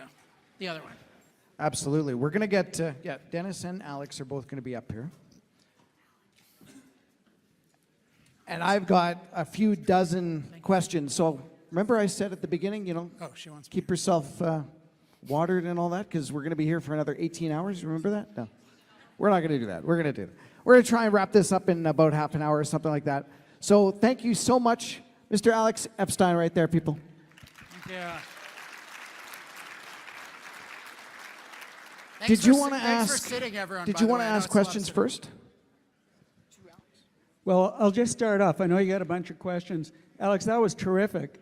One of the things that I was thinking about listening to you is you've got something very important coming up in the U.S. in a few days, and that's your U.S. presidential election. How do you It's not the view... presidential, it's or congressional election. The congressional election, yeah, excuse me, the midterm elections. How do you view the outcome of a Republican victory in the House and in the Senate in relation to energy security in North America? Is it, you guys can hear the lapel, right? So first of all, just thanks everyone for sitting. I know you guys are sitting a long time, and I'm a very bad sitter myself, so I really appreciate those of you who can sit that long, and I hope it was entertaining, and we'll try to make this entertaining too. So with the election, I mean, I wrote a thing on Twitter this week that went pretty viral about how the American energy crisis is mostly U.S. Democrats' fault. And for me, it's actually really sad because I consider myself much more pro-freedom than both Republicans and Democrats, and I don't identify as either of those things. But on this issue, which is my one real issue of expertise, there's unfortunately a difference in kind between the parties right now, because the Democrats are just totally bought into this anti-fossil fuel net zero agenda, to the point where we had this thing called, it had different names, the Green New Deal, Build Back Better, was eventually passed as the, quote, Inflation Reduction Act. And even when it was in Build Back Better, which this guy Joe Manchin temporarily held up before he endorsed it, like, one Democrat in the House voted against it out of hundreds. And it was this horrific policy, and only one, including in the oil and gas district. So I've tried to make the Democrats see, like, you guys have a problem, you need to shift. Right now, yeah, the Republicans are way, way better on energy. And I think it came up in my bio, I work with a lot of elected officials. I have an open policy where I'll help any office that's interested in energy and freedom. Unfortunately, the overwhelming interest I get is from Republicans, and so I help them. And so on those policies, I think they've been way better, but also I think they're getting better because in part because they're working with me. So on energy, they're really good. Doesn't mean I agree with them on everything else, but on energy, it's a difference in kind. And I think if and when they get power, though, there's a huge difference between whether they use the power in a reactive way or a proactive way. And this is one thing I'm trying to influence. This is why I have something called an energy freedom platform, which you guys are welcome to rip off. It's, again, at energytalkingpoints.com. I can talk about it later, or you can just check it out. But it needs to be a positive agenda of what you want to do, not just criticizing Joe Biden for all the idiotic things he did. That should be 1% of the focus, right? The real thing is, what is our vision for going forward? And I think they really need a positive vision. Anyone who's pro-energy does, and I'm working with them to get that. Let me just follow up with one more question, and then we'll get to Kerry and the questions from the audience. Consider cognitive dissonance right now in terms of assuming the Republicans take the House and the Senate, and the polarization that exists in society with those people who have really bought into the climate narrative, really being pushed very aggressively by the WEF and the UN. And so under the circumstances of what may happen with the polarization of society, and with the Republican victory and a reinvigoration of the hydrocarbon industry, do you see significant, perhaps militaristic or anarchy occurring in the United States? Because the United States is really the leader of the free world. And what we're seeing up here in Canada is the same kind of polarization. And it's so difficult to get over this issue of cognitive dissonance, and the educational material. And you're absolutely right. What you're doing is brilliant. But do you see problems occurring with respect to the splitting of the U.S. in particular as a result of what may happen with the Republican victory? on energy? In general, you know, I'm not an expert on sort of the evolution of cultural dynamics, and there's always a danger of thinking that the present moment is uniquely bad, sometimes uniquely good as well, but I think uniquely bad. It does seem to be more, there seems to be more tribalism in the country, and, you know, different factions, and that can lead to violence. Definitely what I'm very confident in is that violence is much more normalized than it was before. You know, you saw that footage of me was in 2014. I would seriously consider it whether I did it again in 2022, because we've had too many incidents in the US where the idea is that if you are mad or you think there's an injustice, it's okay to commit violence and you'll generally get approval. And so if it's like, hey, this guy's destroying the planet, we beat the crap out of him, but, you know, we're really angry about the planet, and there's a whole bunch of people who say, yeah, I understand, like that Alex Epstein, he wasn't that good, so he's in the hospital, or worse, it's no big deal. Like, there's that kind of thing, which is scary. I think the key thing that can be done, because it's a scary dynamic, is that if you're advocating a new position, it is very, very important to be able to articulate it to everyone very clearly. And I think this is one thing that didn't happen in the Trump administration. So in the Trump administration, I mean, Donald Trump, I had many issues with him, but he had an amazingly good energy policy. And he had many, many good people in positions of power. But there was not much of an attempt to articulate the reasoning for these positions to the American people. So it just came across as Trump did this for no reason. It was just Trump being Trump. And then a lot of that just gets wiped out with the next administration. So I think this is a lesson for anyone. If you're imposing what you think is the right thing, you need to explain it, because when you explain it, you get more supporters, and you also take energy out of the opponents. One thing I've noticed is that, you know, when you have rational people supporting something in this field, a lot of the anti-fossil fuel people, they quickly become pretty meek once there's intelligent opposition. Because I talk about this in chapter 11, they've enjoyed what I call a moral monopoly, where if you're anti-fossil fuels, you get a halo over your head, and if you're pro-fossil fuels, you get devil horns, and it's just like a free pass to goodness to be anti-fossil fuels. And the more people who are thoughtful pro-fossil fuels, you no longer get that free pass, and a lot of these people are they just want the free approval. But if you have a really intelligent argument, you take a lot of their energy away, and you take a lot of the public approval, and you're even seeing this with Just Stop Oil, you know, the vandals, and you're seeing this with the activists. They're getting a lot less sympathy right now, and the more we clearly articulate our reasoning, they'll be even more marginalized, which they deserve to be totally marginalized. Absolutely. So the first question here, I think everyone knows the answer, so I'm going to get you to kind of help me out on here. Everyone in this room probably agrees with you. How do you plan on getting your message to those who aren't preaching to the converted? I think it's a .com. What is the name of that .com? There you go, energytalkingpoints.com. Yeah, well, I would also, so to just say that, let me take a poll. How many of you know at least one person who's not super pro fossil fuels? Can anyone raise your hand? If you don't, that's surprising. But a lot of you do. So one thing is, you can reach out to them, but the key to reaching out to people successful is you want to find resources and arguments that are really designed to persuade people who expect to disagree. Most resources for most positions are designed to just appeal to people who already agree. So while I told you at the beginning, I knew this was going to be maybe the friendliest audience I ever had, but the arguments I gave you are arguments that I will make at Harvard or anywhere else. So, and by the way, I just saw that my book is being sold in the Harvard bookstore. So, you know, it hasn't totally gone to waste. So yeah, and energytalkingpoints.com, as you said. What is driving this current way of thinking? Why the push to get away from fossil fuels, and who's pushing this message and why? So this is this is basically the question I asked you to ask. This is a very big question.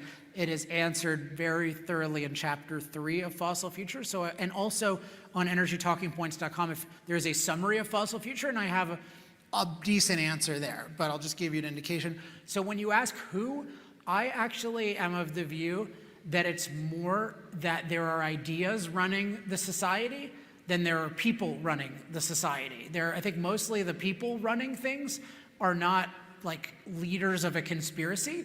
I think they are just kind of people who have bought into bad ideas in one way or another. So I think what happened historically is that there's always been a movement that says that human impact is evil and should be eliminated. But this, for many centuries, somebody, philosopher Rousseau had this view. You have different people who have this view, but it was a very marginal view for a long time. People who generally live in nature know that human impact is necessary. You look at a lot of old writing, like on the frontier, people are not worshiping unimpacted nature. They want to enjoy nature, but they don't worship it as something we shouldn't change. What happened, though, is the more prosperous a society gets, actually the more, if you don't have education, the more it's plausible that impact is bad, because you treat the amazing high impact society you have as the given, and then you hear, oh, impact is bad, so let's not do any more, let's not rock the boat. But you don't realize that the whole reason you have this stable, amazing world, stable feeling world, is because you've impacted it so much. So there's what I call the anti-impact movement. And what really happened historically, and I think this is documented, is that the anti-capitalist movement in the 60s and 70s decided to have an anti-impact focus. And one of my favorite authors, Ayn Rand, has a really good book called The New Left, The Anti-Industrial Revolution, that documented this when it was happening. And they basically said, look, we can't really be pro-Soviet anymore. We don't have the Vietnam War anymore. Like, what's going to be our cause? And it was basically what they called the environment. And one of the advantages they had was that the pro-freedom people didn't have a good, positive environmental philosophy, and so people associated a bad environment with capitalism, even though capitalism leads to a good environment. So the anti-capitalist people kind of owned this issue of the environment, and they packaged together clean air and clean water with getting rid of all of our impact. And again, this is a big answer, but what they have, but once they decided to make it political, they put it in all the schools. So everyone in all the schools is learning that our impact is evil and it's self-destructive. The world is going to destroy us. And so this just saturates everyone for decades. I'm 42, certainly saturated my education even before. And so now we have a world that has this hostility toward our impact and thinks that it's bad.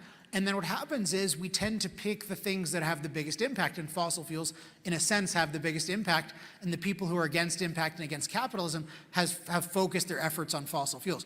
But I think the real thing that's going on is all these anti-impact ideas that have been spread for 50 years are sort of leading us off a cliff, including net zero as an example. Net zero is the dumbest idea imaginable, because why?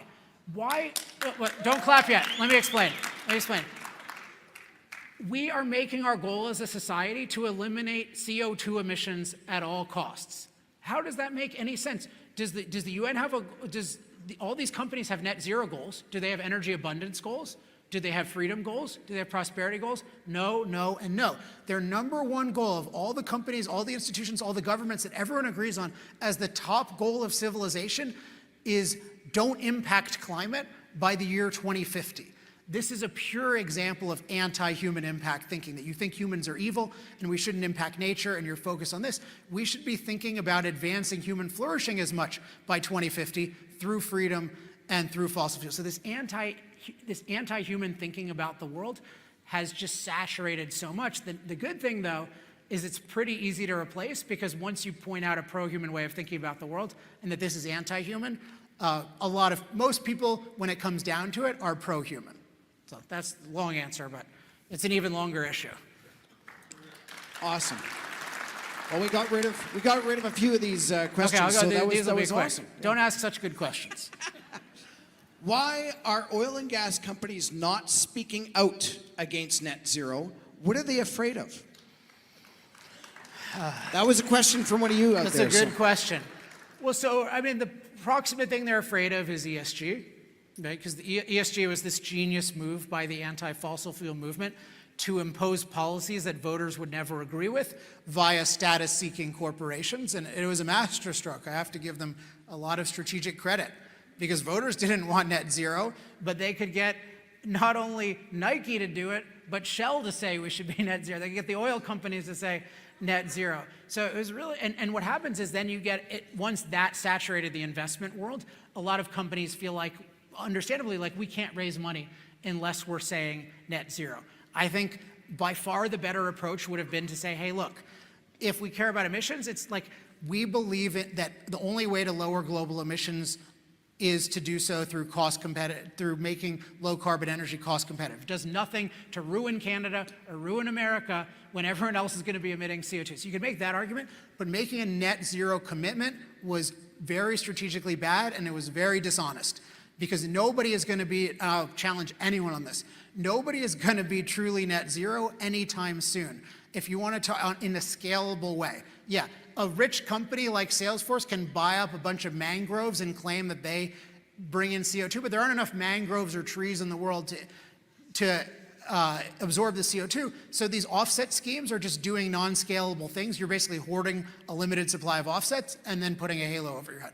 It's a ridiculous thing. So net zero is a lie that anyone is doing it, that anyone is close to doing it, and it is a dangerous lie because it has incredibly reinforced these net zero policies. The people will say, hey, if Total and Shell and insert a BP, if they're saying they're going to be net zero, then why should we object to these net zero policies? These oil companies have really, really sold their souls into disaster by advocating net zero, to put it mildly.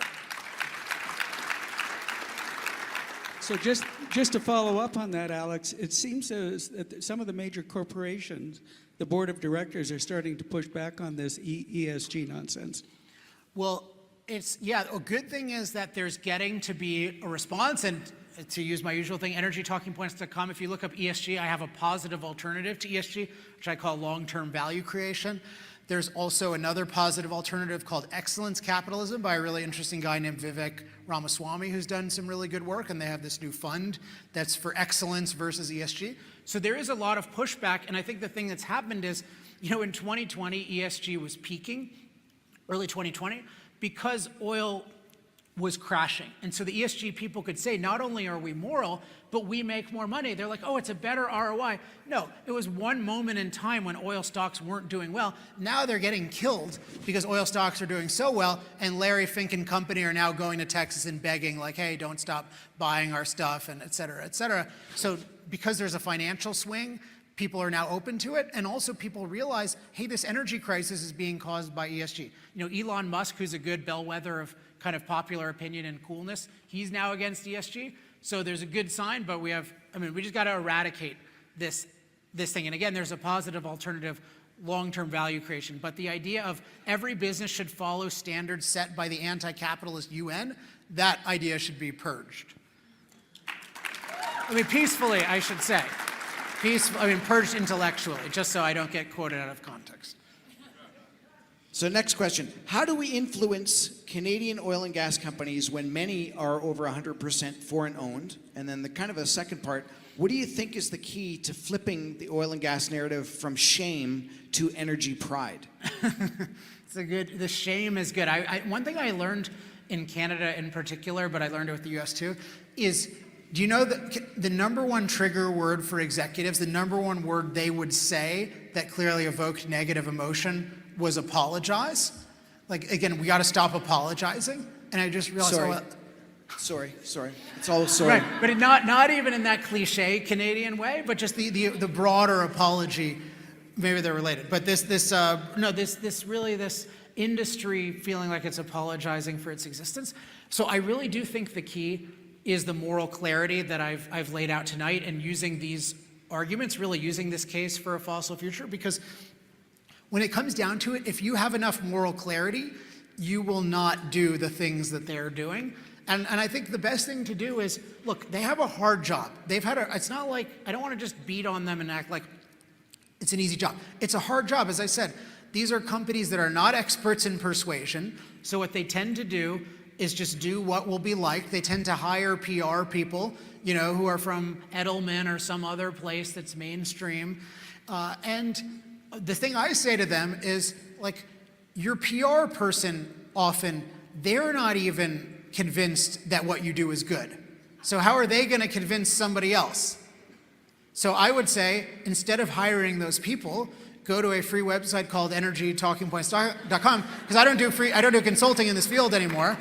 No, and just copy those arguments or learn those arguments, and that's actually from somebody who himself is persuaded and has arguably persuaded more people on this issue than anyone in the world. So why not use that instead of these ridiculous arguments from people who don't agree with it themselves? So I think the core is the clarity that comes from the right arguments. I'm just going to keep saying that and then sharing it, because I know that it's powerful. One really cool thing. Have any of you heard of Yenmi Park?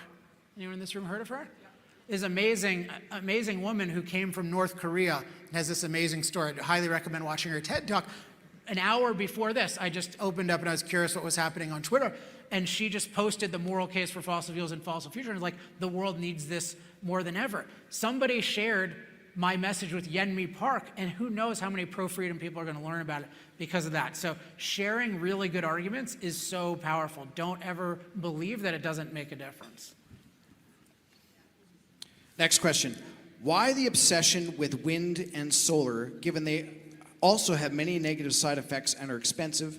And second part, why does nuclear have a bad rap? Okay, this gives me an opportunity to give away the second book. But you cannot answer this if you've heard me answer it. But this is the key to understanding the answer to this question, is answering the question I'm going to ask. What is the only source of energy the green movement has consistently supported throughout its history? Wind and solar. Okay, wind and solar, no. What else? Wood chips? Tidal? Nope. Hydro. What? Nuclear? No. What's that? Bat power? Oh, manpower. That's funny. That is in a sense true. Anyone else? No. No. What? Hamster wheel. That's actually close. So I'm sorry nobody has gotten the answer. No. Human is the best answer I've heard so far. The answer is imaginary energy.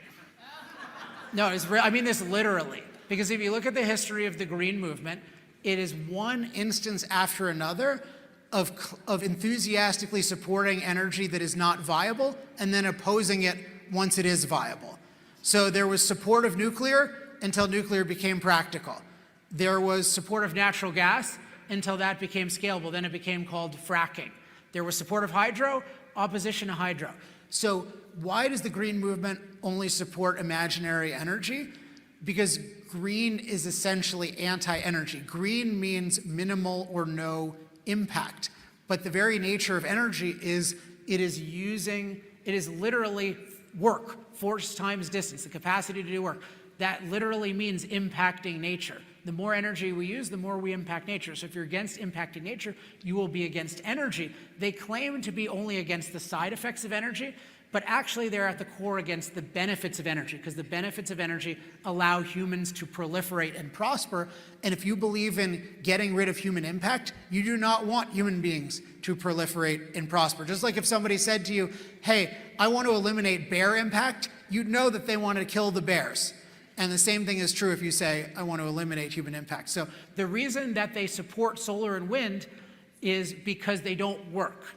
And the other reason they support them is because they don't think about them. They think of them as natural and non-impact, but actually in terms of the landscape, they have the greatest impact because they're dilute energy and they're unreliable. So that means you need a lot more material, plus you need all the backup from the reliable. So they actually have more impact, but people don't think about that. But if and when they become viable, the green movement will hate them and talk about all the impact they have. So you can't make terms with this movement. You can't act like, oh, the green energy movement just wants more energy that's cleaner. No. That's not what the movement wants. They want less energy and ultimately less humanity in the world. And so the key is to be, I talk about this in the book a lot, for human flourishing. So if you're for human flourishing, you want to maximize our positive impacts and minimize our negative or human harming impacts, but you do not want to be anti-impact. And one of my failures is so many executives, even who are fans of mine, still talk about like minimizing their impact. Please stop doing that. Talk about minimizing your negative impacts, but no self-respecting species wants to minimize its impact. Imagine a lion that wanted to minimize its impact. That would be a pitiful lion. Same deal for a human.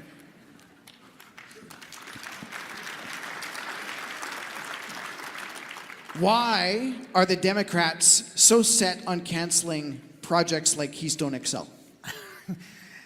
Well, I mean, so the thing is, when you have this idea that it's bad to impact the world in general, and then it's particularly bad to have CO2 emissions in particular, and you see that the world is not actually following this significantly. My view of the energy crisis is we've only followed the green energy agenda 1%, and it's caused a crisis. Note, we haven't even reduced fossil fuel use in the world. They're trying to get rid of it in 27 years. We haven't even reduced it, but just by slowing the growth, we caused a global energy crisis where, Europe is now afraid of winter, like it's Game of Thrones or something like that, right? This is so embarrassing. But what happens is, so the people aren't actually supporting the net zero agenda, really, but the activists, what they see is they want to attack fossil fuels in any way they can. And what they found is that attacking pipelines was a fairly effective thing to do because you can stand in front of them, you can be an activist about them. And the lack of confidence of both Canada and the US has been really bad on this issue, but they're basically just kind of mindlessly attacking anything they can think of. And if you make arguments to them like, well, it'll actually reduce emissions more to have the pipeline because we won't put it on a truck and stuff, but you're still conceding that our goal should be to eliminate emissions, and they can say, no, wait, if you don't build the pipeline, then you'll produce less oil. And guess what? They were right. They were right. So it wasn't a good argument. They actually, in a sense, did reduce CO2 emissions by shutting down the pipeline. So pipeline is amazing because it's the most cost-effective, clean, and safe way to transport, many forms of energy. But I want to just caution against buying it. We want to reframe it in terms of, we want to advance human flourishing on Earth. Our goal should not be to minimize human impact on Earth. And do not justify your existence and your policies by how much they reduce emissions. That is a big mistake. And nothing, by the way, everything the oil and gas industry is going to do, I love the oil and gas industry and the coal industry for that matter, but make no mistake, you guys are increasing emissions in the world. That is what is going to happen if we continue to use oil and gas and people continue to flourish. That is going to happen. Now you can say, oh, we're going to emit less because it's going to replace coal, but really the world needs way more energy. So we're going to use, hopefully, if we want to flourish, more coal and more gas. So I highly, highly caution against justifying yourself in terms of we're getting rid of emissions. What you can say is, look, we're exploring innovations that reduce emissions. I think nuclear is the most promising thing there. But to say like we're going to be net zero or the reason we're good is because we're lowering emissions, I think that's not true, and I think people won't be very persuaded by it. So this one is kind of an amalgamation of a bunch of questions. And so here in Alberta, we are heavily mandated by government, federal government, let me say, more so in terms of oil and gas. Yeah. What would an independent Alberta be able to do much better being independent than having to deal with the federal government? Well, I have no expertise on this, and I have a question for you guys. And this might be offensive, but didn't you guys vote in those idiots in Alberta? No, I mean, didn't Alberta vote in like that terrible party that did all that stuff?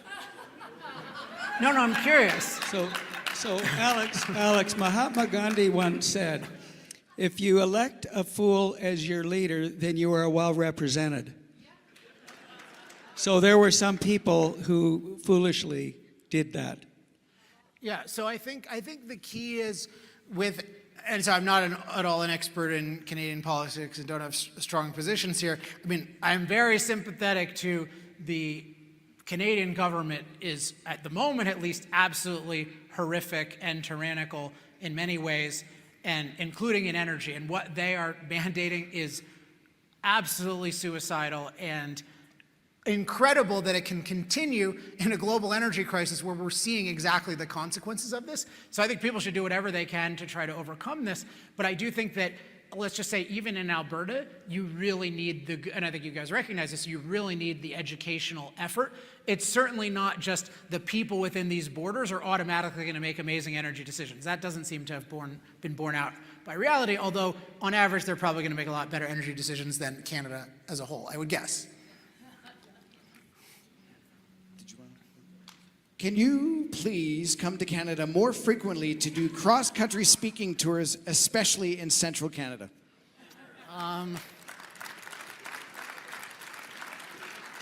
Yeah, I mean, basically, if people want to host me, and to be honest, like so this is the thing. I really enjoy speaking. This has been one of my favorite audiences. I'm serious. It's really fun for me. I do consider my primary job in the world to be as a thinker and a writer, because whatever I can do in terms of a speech, I think I can do more in terms of creating valuable resources. So the way I limit it is I do speaking, but it's a side thing, and I don't do unpaid speaking anymore just because I have so much demand and I only want to do so much of it. So if someone wants to sponsor that, I would love to do it. I think it could make a big difference. But I also think if no one wants to sponsor it, you guys can make a big difference by using all the points that are now freely available to you. Yeah. I'm going to get Dr. Dennis Modry here to wrap things up a little bit here. Well, ladies and gentlemen, this has been quite the evening. You know, I always used to say, and I still do, if I learn one new thing a day, it's a great day. And I tell you, I think you and we've learned many things this evening. Thanks very much, Alex. It's been absolutely fantastic. And you know, we have a little bit of a gift for you. Really? You know, you're into education, we're into education, and we got a hat and a shirt from the Alberta Prosperity Project, and I hope you wear it from time to time. I thought it was going to be one of the grateful. big hats. Thank you. Thank you. And in closing, ladies and gentlemen, I'm not going to keep you, but I'd like you to very seriously consider that what we are doing with the Alberta Prosperity Project very much aligns with Alex's educational program that he has embarked on, and I am a subscriber to Energy Talking Points. I hope you will also become a subscriber, and at the same time, I hope you'll consider seriously becoming a member of the Alberta Prosperity Project and consider very much helping us save this amazing province, save our energy industries, and help us to get to the amazing prosperity that this province can have with the right governance and the right policies. So thank you very much. Thank you, Alex, and I hope you have a wonderful trip home. Thank you. Thank you. Thank you. Dr. Dennis Modry and Alex Epstein right here, people. Thank you. As Dennis said, please do become a member. Please volunteer. We can always use more volunteers. It takes such a group of people to put an event on like this. And if you enjoyed the event tonight, please tell your friends, and they will tell 2 friends, and so on and so on, and then we can all have good hair. I just thought I'd let you know that we are opening the bar. Mix and mingle. Stick around. Talk to people. Alex is going to be here for a little while, too. So thank you very, very much on behalf of Alberta Prosperity Project. Good night.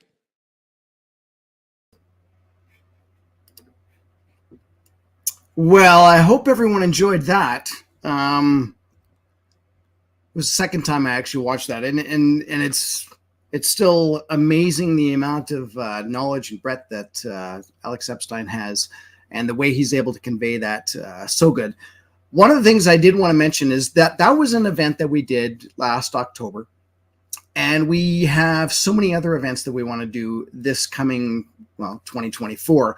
But right now, we're actually doing if you go on the albertaprosperityproject.com website and you go under events, we are doing the APP Ambassador Tour right now with Corey Morgan, Dr. Dennis Modry, and Chris Scott.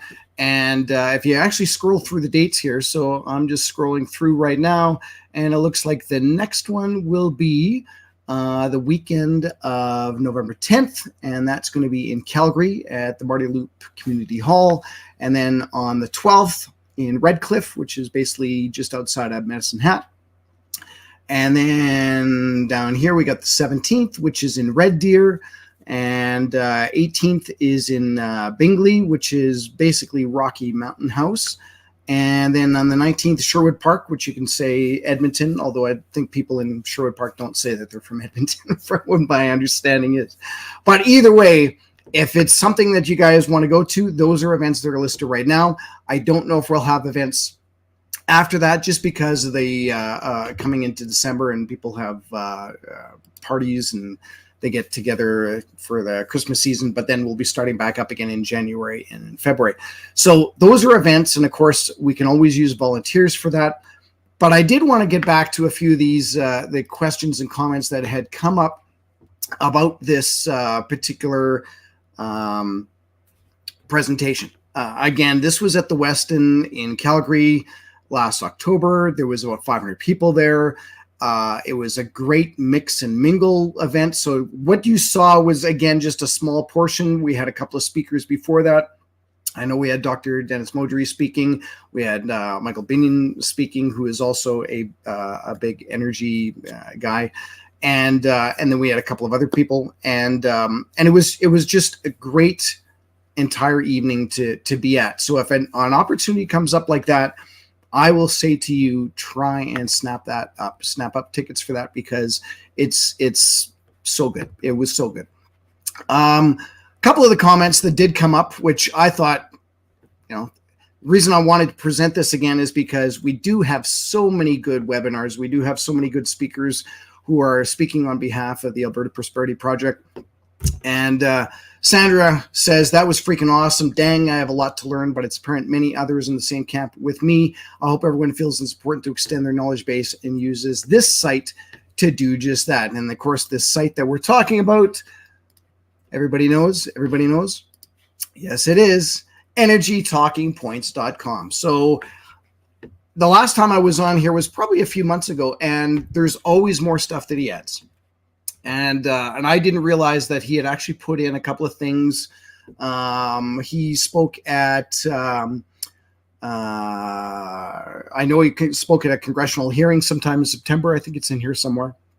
And somebody actually had even posted on here, one of these comments here, was this forwarded to the Trudeau government? In other words, was this presentation forwarded to the Trudeau government? And was it also forwarded to Danielle Smith? You know what? Most of the time, these discussions are supposed to be at least acknowledged and spoken to by the experts to the government officials. But you know what? If you think this is awesome and you want to tag it and share this and tag Danielle, and you want to tag any of the MLAs or even your municipal councillors, please do, because that's, again, the way that we can get out. Knowledge is power. Spread the word on what's going on with all this. And of course, you can even pass that on energytalkingpoints.com and resources at alexepstein.com. And that's basically how we ended up doing a webinar with him, was we reached out to Alex at Alex Epstein. And he was a great guy to get a hold of. And he was like, yeah, I'm totally into that. We did the webinar, and then he flew up, and what an amazing event that was. So yes, under the energytalkingpoints.com. Beyond that, there wasn't a lot of questions. I'm so excited. I'm going to do that again. Pressing the wrong button. There wasn't a lot of questions from particular people, but I did want to say that thank you again for at least tuning in. Everyone's so busy right now, and but if you're busy, share this, and you can always look back at this after the fact. It doesn't have to be the live version. Although the nice thing about having the lives, and I've said this many, many times before, is that you can make comments and we try and get back to the comments right away and the questions. And otherwise we would just be able to just post this willy-nilly. And a lot of these videos, even in terms of what we're doing for the United Conservative Party AGM, Chris Scott and Marco Van Hugenbos are actually doing a series where they're interviewing the board members or board electorals. I'm going to just go to here. If you go to the chrisandkerryshow.com, we actually have a whole list of links here. It's under the UCP board candidates. And again, you can scroll through here. You can find out who's running for president and who's running for secretary. There's links to their bios. There's links, in this case, Joannie has her bio on here as well, but there's also the link that takes you to the interview that was done with, as an example, I'm just going to go Joannie, and there it is. So you can go and you can take a look at those. I think these are all very beneficial for, again, knowledge is power, right? Exactly what we want to do. So just a couple of quick things I did want to wrap up with Alex's. Again, he reiterated a lot of this stuff, but I basically wanted to say if there's people that are coming up and saying, you know what, you guys don't know what you're talking about in terms of oil and gas and fossil fuels, and the more we use it, it's dirty energy. Benefits of fossil fuels: frees up time for human flourishing. CO2 is essentially plant food. And of course, we couldn't do what we do without machines. And that's basically how we do it. So, you know, like Alex was saying, is that, believe it or not, there's 6 billion people on the planet right now that lack energy. And so in order to do human flourishing, we actually need more energy, not less energy. More people die from cold than from heat. So you can kind of figure out exactly what you need to do with that. We become more safe from climate disasters because of our flourishing. And there's a whole, we could do an entire series of webinars on pro-human versus anti-human or transhuman agenda. And maybe we will. Maybe we'll put something together about that. And of course, I'm very pro-human. I want us to flourish as much as possible. And I don't want to do the net zero thing and say that we're going to be anti-human and let's get rid of humans because we're just bugs on the planet. That is not at all what we should be doing. And it's a shame that schools and even the media seem to be indoctrinating people with that. So having said all that, I hope you guys enjoyed this evening. And of course, we do these every Wednesday, even though it's a Sunday. And I said the reason is because I wanted to at least get this across because of what's been happening in the media lately. But on Wednesday, we have Dr. William Makis on. So if you don't know who Dr. Makis is, he is an oncologist, and he's been doing a series of talks in regards to what's happening with the vaccines. He's got a website out there that talks about vaccine injuries. And so if you're really interested in that, please join us on Wednesday. It could be so controversial that I don't think we're going to be broadcasting it on YouTube. And actually, we're going to have a discussion about that tomorrow with our group, our operations team, to find out exactly where we want to do it. Otherwise, we will be broadcasting it on Wednesday. Watch for that. And I hope to see you guys back again on Wednesday. And with that, I'm going to wrap up and wish you guys an amazing Sunday and a good start of your week. And we'll see you guys. Thanks a lot.